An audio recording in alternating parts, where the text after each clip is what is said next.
အချုပ်ဆက်ဝယ်ခဲ့နေတဲ့လူအများစုဟာဒီအမားတွေကိုလုံးမိနေပါတယ်နံပါတ်1ချက်ကတော့ brand နာမည်နဲ့စက်ကိုကြည့်ပြီးတော့ချက်ချင်းဝယ်လိုက်တာအချုပ်ဆက်ဝယ်တော့မယ်ဆိုလို့ရှိရင်ဈေးလည်းကြည့်ရမယ် brand လည်းကြည့်ရမယ် brand အစုံလင်ကိုလည်းတေချာစမ်းသပ်ပြီးတော့မှဝယ်ဖို့ဒီကနေပြီးတော့အကြံပေးခြင်းပါတယ်နံပါတ်2ချက်ကတော့ကိုဘာလုပ်ငန်းလုပ်မယ်ဆိုတာကိုသိထားဖို့လိုပါတယ်စက်ရုံလုပ်ချင်တာလားတစ်နိုင်တစ်ပိုင်းချုပ်ချင်တာလားဒါမှမဟုတ်လို့ရှိရင်အထည်တွေကိုလက်ခံပြီးတော့ချုပ်ချင်တာလားဒီလိုမျိုးသိပြီးတော့မှအချုပ်ဆက်တွေကိုရွေးချယ်သင့်ပါတယ်တကယ်လို့ကိုကလုပ်ငန်းကြီးလုပ်မယ်စက်သေးသေးလေးပဲရွေးချယ်တာရဆိုလို့ရှိရင်ဒါကဒီလုပ်ငန်းအတွက်အဆင်မပြေနိုင်ပါဘူးကိုလုပ်မဲ့လုပ်ငန်းနဲ့ကိုလိုချင်တဲ့စက်ကိုအတိအကသေချာသိပြီးတော့မှအချုပ်ဆက်တွေဝယ်ဖို့အကြံပေးချင်ပါတယ်ခင်ဗျာနောက်ဆုံးချက်အနေနဲ့ကတော့စက်ကိုမလေ့လာဘဲနဲ့ဝယ်လိုက်မိတဲ့အမှားမျိုးပါ customer တော်တော်များများကကိုလုပ်မဲ့လုပ်ငန်းနဲ့ကိုဘာစက်ဝယ်ရမလဲဆိုတာကိုလုံးဝမသိပါဘူးအဲ့ဒါကိုသေသေးချာလေ့လာပြီးတော့မှဝယ်ယူပေးဖို့ဒီက customer တွေကိုအကြံပြုချင်ပါတယ်ဘာလို့ကျွန်တော်ဒီလိုပြောလဲဆိုလို့ရှိရင်ကျွန်တော်တို့စက်တွေကအမျိုးအစားအများစွာရှိပါတယ်ခင်ဗျာအိမ်သုံးပါလားလုပ်ငန်းသုံးပါလားစက်ရုံတရုံလုံးလုပ်ပါလားဘယ်လိုမျိုးလုပ်ချင်တာလဲကိုကသိပြီဆိုရင်အဲ့ဒီပုံမှာကိုသေချာလေ့လာပြီးတော့မှအချုပ်ဆက်တွေကိုဝယ်ပါ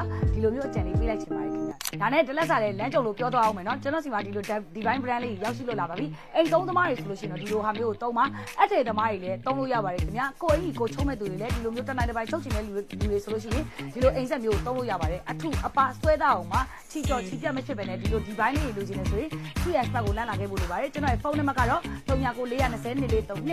399333393329ကိုဆက်သွယ်မှနိုင်ပြီးတော့ကျွန်တော်ရဲ့ site လိပ်စာတော့အမှတ်42 A တင်ရေးစီရုံအနော်ထားလန်းကောင်းဝင်မယ်ဆိုရင် 3S ဘက်ဆိုပြီးတော့ site ပုံကြီးနေရှိပါတယ်ခင်ဗျာကဲဒါလေးတွေကတော့ကျွန်တော်တို့ပုံမှန်စီ3,800ကိုအခုဝယ်မယ်ဆိုရင်3,900နဲ့ကျွန်တော်တို့3ရက်တိုင်တိုင် promotion ပေးတော့မှာဖြစ်ပါတယ်ကျေးဇူးတင်ပါတယ်